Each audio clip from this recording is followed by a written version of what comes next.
क्या यूपी के सीएम योगी आदित्यनाथ के गुरु जैसा कोई नहीं है? क्या भगवान राम और भगवान कृष्ण से मिल चुके हैं योगी आदित्यनाथ के गुरु?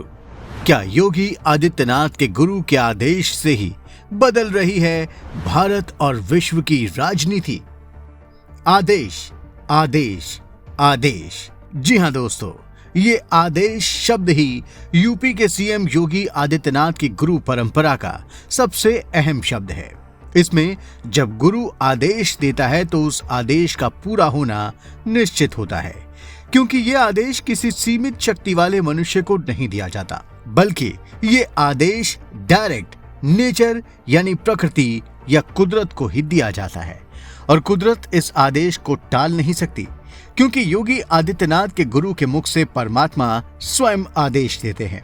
उनके आदेश से किसी भी देश के राष्ट्रपति, प्रधानमंत्री या फिर किसी भी पद पर बैठा कोई भी शक्तिशाली व्यक्ति हो, उसकी सत्ता चलती है या चली भी जाती है। उनका आदेश केवल सनातन हिंदुओं के लिए भी हो सकता है और पृथ्वी पर रहने वाले हर शख्स के लिए भी हो सकता है, चाहे उसका धर्म या उसका विश्वास कुछ भी हो। कोई भी उस आदेश को पलट नहीं सकता। वो अमेरिका का राष्ट्रपति हो या चाहे रूस का राष्ट्रपति हो, इजराइल का प्रधानमंत्री हो या फिर किसी अरब देश का शेख हो, सबको इस आदेश को मानना ही पड़ता है। आध्यात्मिक जगत के मनीषियों का कहना है कि योगी आदित्यनाथ के उन परम गुरु के आदेश पर ही आज की राजनीति चल रही है, क्योंकि वो चाहते हैं कि अब पूरी मानवता के रहन सहन में बड़ा बदलाव हो और मानवता के विकास का आधार आध्यात्मिक उन्नति हो। दोस्तों, आज हम योगी आदित्यनाथ के उन्हीं परम गुरु के बारे में कुछ बेहद गोपनीय रहस्य आपके सामने उजागर करने जा रहे हैं। आप देखते रहिए द कर्मा। दोस्तों, यूपी के सीएम योगी आदित्यनाथ के परम गुरु से जुड़े कई रहस्य हैं। इनमें से कई रहस्य तो लोगों के बीच आ चुके हैं, लेकिन कुछ रहस्य ऐसे हैं जिनके बारे में कम लोगों को ही पता है। ये रहस्य खुद योगी आदित्यनाथ या गोरक्षपीठ से जुड़े कुछ अहम लोगों को ही पता है। गोरक्षपीठ से जुड़े कुछ ऐसे ही लोगों से कुछ बेहद गोपनीय जानकारियां हमें मिली हैं, जिन्हें हम आपके सामने आज रखने जा रहे हैं। दोस्तों, सनातन धर्म के मुताबिक देवता किसी भी समय, किसी भी स्थान, किसी भी काल में उपस्थित हो सकते हैं, लेकिन मनुष्य के लिए हर युग में रहना संभव नहीं है, क्योंकि मानव शरीर का नाश होना निश्चित होता है। पर क्या इस नश्वर शरीर के बावजूद कोई मनुष्य मौत को जीतकर हर युग में मौजूद रह सकता है? तो इस नामुमकिन सवाल को मुमकिन कर दिया है योगी आदित्यनाथ के परम गुरु गोरखनाथ जी ने। हठ योग समेत अनेक क्रियाओं के प्रवर्तक बाबा गोरखनाथ के बारे में बताया जाता है कि वो चारों युगों में मनुष्य शरीर में विद्यमान रहे हैं और आज भी वो विद्यमान हैं, और इस दुनिया की हर गतिविधि पर उनकी नजर है, और इस दुनिया में जो हो रहा है वो उनकी इच्छा से ही हो रहा है। हमारे लिए वो अच्छा या बुरा हो सकता है, लेकिन उनके नजरिए से सब परमात्मा के आदेश से हो रहा है। सब परमात्मा की मौज है। परमात्मा जब चाहे, जैसा चाहे वैसा करता रहता है। परमात्मा से एकाकार गुरु गोरखनाथ चारों युगों में अपनी मौजूदगी दर्ज करा चुके हैं, और हर युग में उनके मुख से जो आदेश निकला है वो साकार होकर रहा है। दोस्तों, गुरु गोरखनाथ का जीवन अद्भुत था। उन्हें हर युग में देखने का दावा अनेक लोगों ने किया है। यही नहीं, उनसे जुड़ी घटनाओं के साथ उनसे जुड़े रिश्तों के बारे में भी बताया गया है। सबसे पहले सतयुग में उन्हें पंजाब की भूमि पर देखा गया। उन्होंने पंजाब में कठोर तपस्या कर अनेक सिद्धियां हासिल की थी। उसके बाद त्रेता युग में उन्होंने आज के उत्तर प्रदेश के गोरखपुर में रहकर साधना की। जब वो गोरखपुर में साधना कर रहे थे, तब उन्हें अयोध्या में हो रहे श्री राम के राज्याभिषेक के लिए भी निमंत्रण भेजा गया था, लेकिन उस दौरान वो गहन तपस्या में लीन थे, इसलिए वो खुद तो न पहुंच सके, लेकिन उन्होंने अपना आशीर्वाद श्री राम के लिए जरूर भेजा था और दिव्य तरीके से उनसे मुलाकात भी की थी। द्वापर युग में वो गुजरात की भूमि पर दिखे। जूनागढ़ के गोरखमढ़ी में गोरखनाथ ने कठोर तप किया था। इसी स्थान पर द्वारकाधीश श्री कृष्ण और रुक्मणी का विवाह भी संपन्न हुआ था। इस अलौकिक विवाह में देवताओं ने खुद गोरखनाथ को बुलावा भेजा। देवताओं की बहुत गुजारिश के बाद गोरखनाथ भगवान श्री कृष्ण के विवाह में शामिल हुए और भगवान कृष्ण से सशरीर मिलकर उनको आशीर्वाद दिया। द्वापर युग में ही जब धर्मराज युधिष्ठिर ने राजसूय यज्ञ किया था, तब खुद भीम गोरखनाथ जी को आमंत्रित करने के लिए गए थे।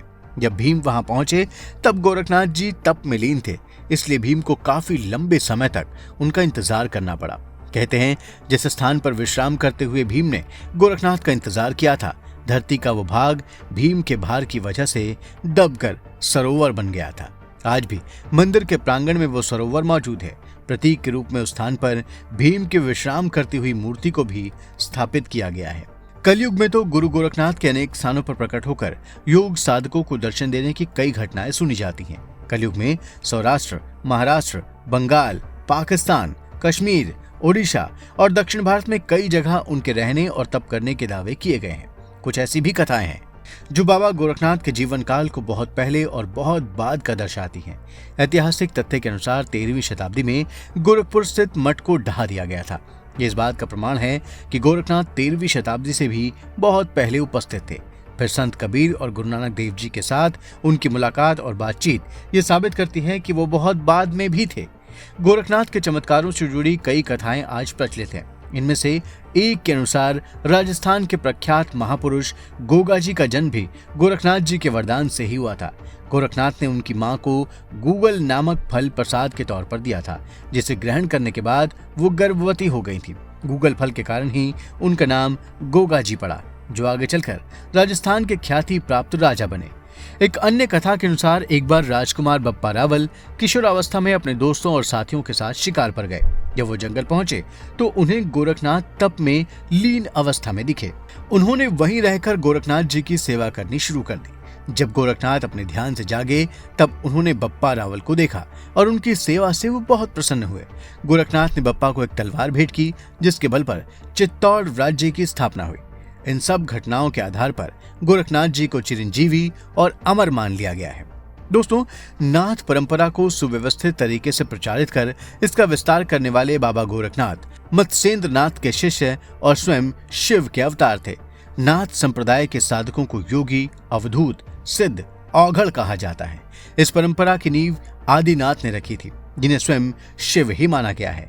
आदिनाथ के दो शिष्य थे, जालंधरनाथ और मत्स्येंद्रनाथ। जालंधरनाथ के शिष्य रहे कृष्णपाद और मत्स्येंद्रनाथ के शिष्य थे गोरक्षनाथ। इन 4 योगियों को ही नाथ परंपरा का प्रवर्तक माना जाता है। इस परंपरा में आगे चलकर एक से बढ़कर एक सिद्ध और महायोगी हुए। दोस्तों, बाबा गोरखनाथ के शिव के अवतार से जुड़ी एक कथा प्रचलित है। कहते हैं कि एक बार गोरखनाथ तप में लीन थे। गोरखनाथ को तप में लीन देखकर देवी पार्वती ने शिव से उनके बारे में पूछा। तब शिव ने कहा कि धरती पर योग के प्रसार के लिए ही उन्होंने गोरक्षनाथ के रूप में अवतार लिया है। दोस्तों, गोरखनाथ की आध्यात्मिक शिक्षा में योग साधना और तंत्र दोनों को शामिल किया गया है। गोरखनाथ का मानना था कि सिद्धियों की सीमा से पार जाकर जब व्यक्ति शून्य की अवस्था में पहुंच जाता है, तभी उसके जीवन की असली शुरुआत होती है। शून्य का अर्थ है खुद को ब्रह्मलीन कर देना, जहां व्यक्ति को परम शक्ति का अनुभव होने लगता है। इसलिए हठ योग करने वाला व्यक्ति कुदरत के सारे नियमों से मुक्त होकर उसे चुनौती देने लगता है, उस अदृश्य शक्ति को भी जहां से शुद्ध प्रकाश का उद्भव होता है। ऐसा माना जा रहा है कि आज भारत और पूरी दुनिया में जो भी सामाजिक, धार्मिक, राजनीतिक और आर्थिक परिवर्तन हो रहे हैं, वो परमात्मा के आदेश से ही हो रहे हैं। और गुरु गोरखनाथ परमात्मा से एकाकार होने के कारण अपने मुख से जो भी आदेश देते हैं वो साकार हो जाता है।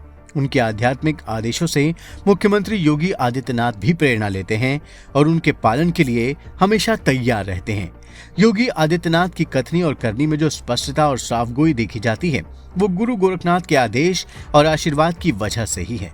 दोस्तों, योगी आदित्यनाथ के परम गुरु गोरखनाथ पर हमारा ये वीडियो आपको जरूर पसंद आया होगा। इसे लाइक और शेयर करें और हमारे चैनल द कर्मा को भी जरूर सब्सक्राइब करें। और हाँ, नोटिफिकेशन के लिए बेल आइकन दबाना बिल्कुल ना भूलें। धन्यवाद।